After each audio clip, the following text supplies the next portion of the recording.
I've always felt like an afterthought in my family. It wasn't always obvious, but looking back, the signs were there from the beginning. My younger sister Sarah arrived like a burst of sunshine. Golden curls, dimples, and a smile that instantly captured everyone's hearts. From day one, she had our parents completely enchanted. As for me, I was the quiet one, more engrossed in my chemistry set than in making friends. I still remember my 10th birthday vividly. I had been dropping hints for weeks, hoping for a new microscope, but instead, I got a frilly dress that made me look like a cupcake. But Mom, I hate dresses, I protested. Nonsense, you'll look just like Sarah, she replied, missing the point entirely. As we grew older, the gap between us only widened. Sarah sailed through school on her charm and good looks, while I buried myself in books and science experiments. Did you hear? Sarah's been nominated for prom queen. Mom gushed at dinner one night. That's great, I mumbled, trying to sound enthusiastic. Won first place in the science fair today. Oh, that's nice, dear, Dad said absently, already turning back to Sarah. So, Princess, have you picked out your dress yet? Year after year, no matter how significant my achievements were, they always seemed to be overshadowed by Sarah's latest triumph. My senior year's state science fair was my moment to shine. After months of perfecting my project on sustainable biofuels, they announced the winners. First place goes to Carla Johnson, I heard, and my heart soared. Finally, something even my parents couldn't ignore. Or so I thought. That's great, honey, Mom said distractedly when I told her the news, but we can't make it to the awards ceremony. Sarah has a dance recital that day, and you know how important that is to her. I watched them fuss over Sarah's costume and makeup while my trophy gathered dust on a shelf. It was a bitter pill to swallow, but one I was becoming accustomed to. When acceptance letters started rolling in, I could barely contain my excitement. A full scholarship to a prestigious university. It was more than I'd ever dared hope for. Mom, Dad, I got in. I burst into the living room, waving the letter. Full ride and everything. Mom glanced up from her magazine. That's nice, dear. Sarah, didn't you say you needed help picking out a prom dress? Just like that, my big moment was brushed aside again. But it's a full scholarship. I tried again, my voice barely above a whisper. Dad patted my shoulder absently. Good job, kiddo. Sarah, Princess, let's go shopping. Can't have you showing up to prom in just anything. I watched them drive away, my acceptance letter crumpled in my hand. It was a familiar feeling, but it still stung. Despite the lack of fanfare from my family, I packed my bags and headed off to college, filled with hope. For the first time, I was free from Sarah's shadow. Free to be just Carla. College was a revelation. My passion for science was respected and even admired. I threw myself into my studies with renewed vigor, determined to make the most of this opportunity. Meanwhile, Sarah followed the path our parents had always dreamed of. She enrolled in the local community college, more interested in parties than classes. College is so hard, she whined during one of our rare phone calls. I don't know how you do it, Carla. I fought the urge to point out that maybe if she spent less time partying and more time studying, she might find it easier. Instead, I offered some vague encouragement and changed the subject. It was during my sophomore year that Sarah dropped her bombshell. I'm engaged, she squealed over the phone. Mike proposed last night. Isn't it romantic? Mike, her high school sweetheart, the guy who'd once asked me if science was like really hard and stuff. That's great, Sarah. I managed trying to sound enthusiastic. Have you set a date? We're thinking right after graduation, she gushed. Oh, Carla, it's going to be perfect. You'll be my maid of honor, won't you? The wedding was exactly as expected. Sarah was radiant, Mike looked uncomfortable in his tux, and I stood there in my frilly pink nightmare, forcing a smile for the photos. Isn't this perfect? Mom whispered to me during the reception. This is what every mother dreams of for her daughter. I wanted to ask if she'd ever dreamed anything for me, but I held my tongue. It was Sarah's day, after all. As I threw myself into my studies and later my career, Sarah's life seemed to follow a script straight out of our parents' dreams. Within a year of her wedding, she announced her first pregnancy. I'm going to be a grandmother, Mom squealed over the phone. Oh, Carla, isn't it wonderful? I murmured my congratulations, trying to ignore the implicit question in her voice. When are you going to settle down, Carla? When will you give us grandchildren? Emma arrived 9 months later, a bundle of pink blankets and loud cries. I flew home for the weekend, dutifully cooing over my new niece and enduring the not-so-subtle hints from my parents. You know, Carla, Dad said, bouncing Emma on his knee, you're not getting any younger. Don't you want this for yourself? I gritted my teeth. I'm focused on my career right now, Dad. Mom clucked her tongue. Career is all well and good, dear, but family is what really matters. I bit back a retort about how they'd never seemed to care much about my career before. Instead, I plastered on a smile and changed the subject. 2 years later, Liam joined the family. Once again, I played the role of the doting aunt, all while fielding questions about my own lack of family. Meanwhile, I was making strides in my career as a biotechnologist. Long hours and hard work paid off, and by the time I was 30, I had become a senior researcher. My parents' response to this news was a distracted "that's nice, dear," as they cooed over new pictures of Emma and Liam. Around this time, I decided to buy a house. I'd saved carefully, living frugally while my colleagues splurged on expensive cars and vacations. When I finally found the perfect place, a beautiful 4-bedroom house in a great neighborhood, I was over the moon. Mom, Dad, I bought a house, I announced during our next phone call. There was a pause on the other end of the line. A house, Mom repeated. All by yourself? Yes, all by myself, I said, my excitement deflating a little. It's a great investment, but it's such a big house for one person, Mom interrupted. What will you do with all that space? I sighed. I'll enjoy it, Mom. It's mine. Well, she said, her tone making it clear she didn't approve. I suppose if that's what you want. Oh, did I tell you? Emma lost her first tooth yesterday. Just like that, we were back to talking about Sarah and her kids. The months following my house purchase were a whirlwind of work and settling into my new home. I threw myself into decorating, turning each room into a reflection of my personality. It was during this time that I started to feel a shift in my family dynamics. The usual calls from my parents became less frequent, and when they did call, there was an odd tension in their voices. One evening, I received a call from my mother. Carla, dear, she said, her voice sickly sweet, we're having a family dinner next week. You'll be there, won't you? We need to talk. I agreed, my suspicions raised. In my family, we need to talk usually meant trouble was brewing. The night of the dinner arrived, and I pulled up to my parents' house with a sense of foreboding. Sarah's car was already in the driveway, and I could hear the excited shrieks of Emma and Liam from inside. Dinner was a tense affair. My parents kept exchanging glances, and Sarah seemed unusually quiet. Mike, Sarah's husband, kept clearing his throat as if he wanted to say something but thought better of it. Finally, as we were finishing dessert, my father cleared his throat. Carla, we need to talk about something important. Here it comes. I looked at my dad, trying to gauge where this was going. He glanced at my mother, who nodded encouragingly. Well, you see, sweetie, he began, we've been thinking that big house of yours. It's really too much for just one person. I felt my hackles rise. Dad, we've been over this. I like my house. It's mine. Yes, but, he trailed off, looking uncomfortable. My mother jumped in. What your father is trying to say is that Sarah and her family need more space. The kids are growing, and their apartment is getting cramped. I looked at Sarah, who suddenly found her plate intensely interesting. Okay, and? I prompted. And the mother continued, her voice sickly sweet, we think that since you're single and have no children, you should give your house to Sarah and her family. Just give them the keys and move out. For a moment, I was speechless. I looked around the table, half expecting someone to yell gotcha, and reveal that it was all a joke. But all I saw were expectant faces.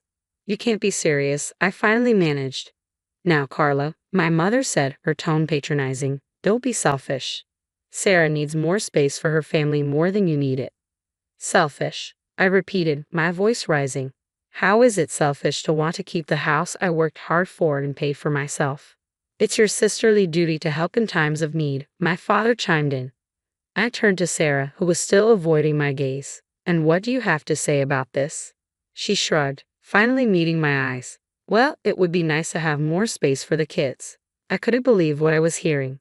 My own family was asking me to give up my home and acting like I was the unreasonable one for refusing. No, I said firmly, standing up. Absolutely not. I'm not giving up my house. I grabbed my coat and headed for the door. Hools. I heard my father call out, think about it, Carla. Family should come first. The days after that disastrous family dinner felt like a blur of disbelief and anger. I kept replaying the conversation in my head, struggling to comprehend my family's audacity. How could they even think of asking me to give up my home? My phone buzzed constantly with messages and calls from my parents and Sarah, but I ignored them all. On the third day, as I was trying to focus on work, my phone lit up with a call from an unfamiliar number. Assuming it was just another telemarketer or a wrong number, I answered with a wary, "Hello? Is this Carla?" A disapproving woman's voice asked. "Yes, who's this?" I replied, trying to stay calm. "This is your Aunt Mildred. I can't believe what I'm hearing about you, young lady. Your poor sister needs a home for her children, and you're living all alone in that big house. Shame on you." I felt my blood pressure rising. "Aunt Mildred, that's not. In my day," she interrupted, "family helped family. We didn't hoard our resources like misers." "I'm not hoarding anything," I snapped. "It's my house. I bought it with my own money." "Well," she huffed, "if you're not going to use all that space, you should at least consider donating your eggs. It's not like you're using them anyway." I was so shocked I nearly dropped the phone. "Excuse me." "You heard me," she said primly. "You're not getting any younger, you know. Tick-tock."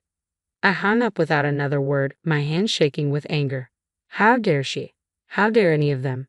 But it didn't end there. Over the next few days, I was bombarded with calls and messages from relatives I hadn't spoken to in years. Each one had an opinion on what I should do with my house and my life. My great-aunt Edna left a voicemail. "Carla dear, it's your great-aunt Edna. I just wanted to say it's not too late to find a nice man and settle down. Then you'd need that big house." It was relentless. Every ping of my phone brought a new judgment, a new guilt trip. I felt like I was going crazy. I started dreading each notification, wincing whenever my phone buzzed. I threw myself into work, staying late at the lab just to avoid returning home to more messages. One late night at work, I caught a cold. Nothing serious, just a bad case of sniffles, but enough that my boss insisted I take a few days off to recover. So there I was, curled up on my couch with a box of tissues, feeling miserable both physically and emotionally.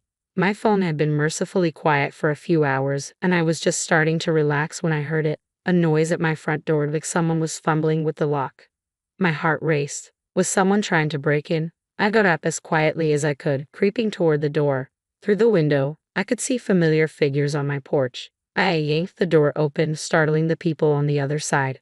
"What the hell are you doing here?" I demanded. Caught red-handed were my parents and Sarah, looking like deer caught in headlights, frozen in the act of trying to break into my home.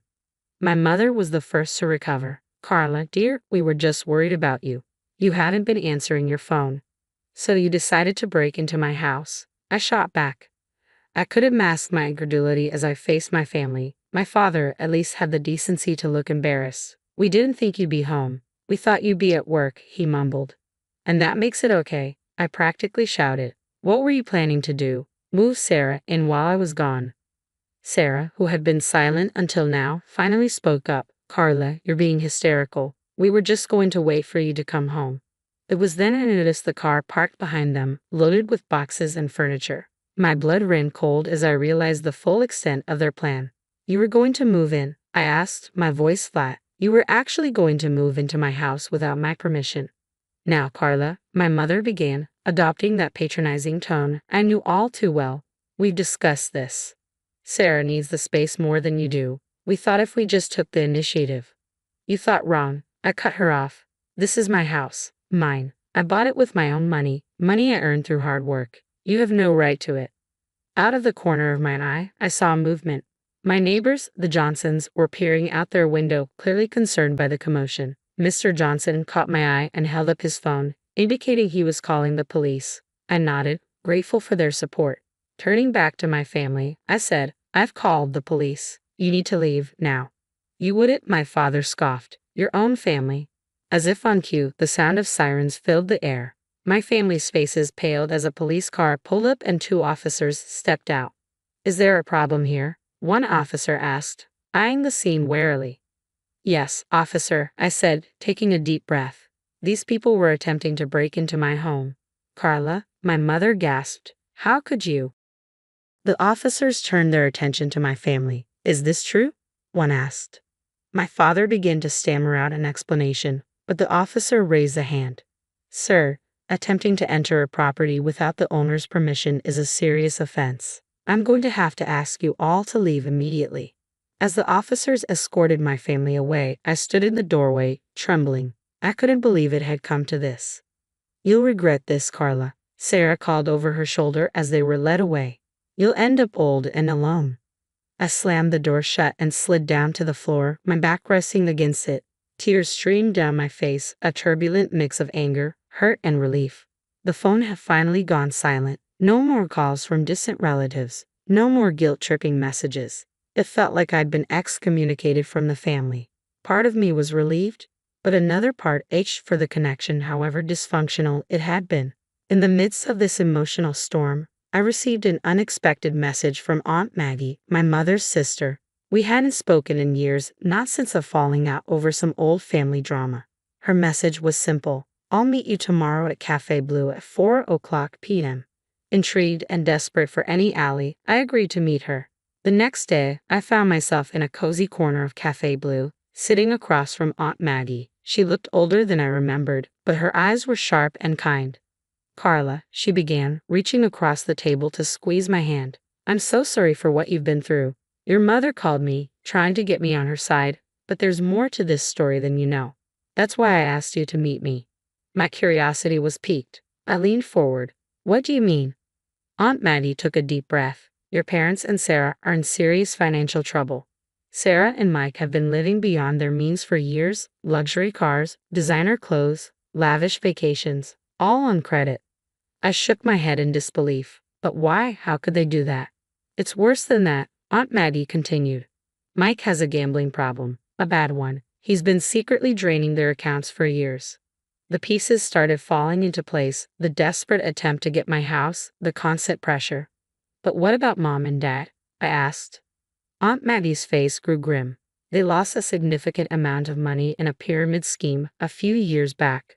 They've been barely keeping their heads above water. They were planning to move in with Sarah and Mike as soon as they got your house." I sat back, stunned. "How do you know all this?"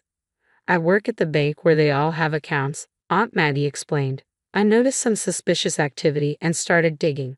When I confronted your mother about it, she cut me out of the family." My mind reeled. While I had been working hard and saving, my family had been digging themselves into a hole and trying to drag me down with them. "Carla," Aunt Maddie said gently, "I know this is a lot to take in, but I think it's time we did something about this situation. If you're willing, I have an idea." Armed with the information Aunt Maddie had shared, we decided to dig deeper. We hired a no-nonsense private investigator named Diana, who came highly recommended.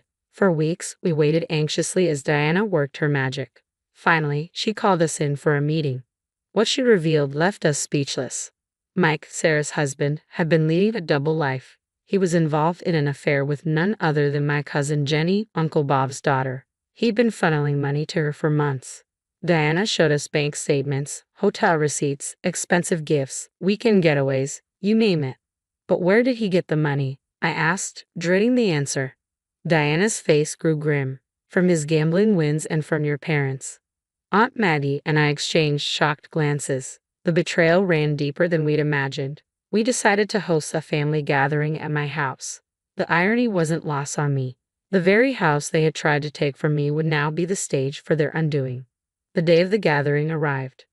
I watched as my family trickled into the room, their faces a mix of curiosity and smugness. They likely thought I would cave to their demands. Once everyone was seated, I stood up, my heart pounding but my resolve unshaken. "I've called you all here today because there are some things you need to know," I began. I laid out everything, the financial troubles, the gambling, the affair. With each revelation, I saw the color drain from their faces. Sarah was the first to react. She jumped up, tears streaming down her face. "It's not true," she screamed, before collapsing into sobs. "Mike, tell them it's not true." But Mike was already halfway to the door. Uncle Bob, his face twisted with rage, grabbed him by the collar. "You son of a," he growled. "That's my daughter you've been fooling around with."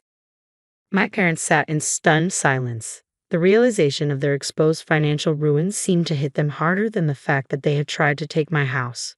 The relatives who had judged me so harshly began stammering apologies. "We had no idea," Aunt Mildred muttered. "Carla, we're so sorry." As the chaos unfolded around me, I felt a strange sense of calm. The truth was out. The lies and manipulations were exposed. In the weeks that followed, Our family was turned upside down. Unable to forgive Mike's infidelity, Sarah filed for divorce. With nowhere else to go, she and the kids moved back in with our parents.